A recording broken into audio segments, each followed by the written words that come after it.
এবার বাংলাদেশে হিন্দুদের নিরাপত্তা দেবে ভারত। সর্বদলীয় বৈঠকে গৃহীত হলো এই সিদ্ধান্ত।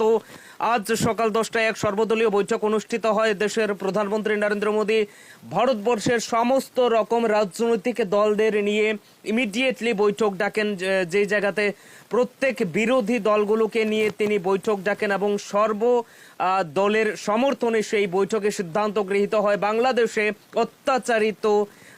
অত্যাচারের কবলে পড়া যে সমস্ত হিন্দুরা রয়েছেন তাদেরকে আবার রক্ষা করবে ভারতবর্ষ। বড় সিদ্ধান্ত গ্রহণ করা হয়েছে, বড় সিদ্ধান্ত গৃহীত হয়েছে ভারতবর্ষের সর্বদলীয় বৈঠকে।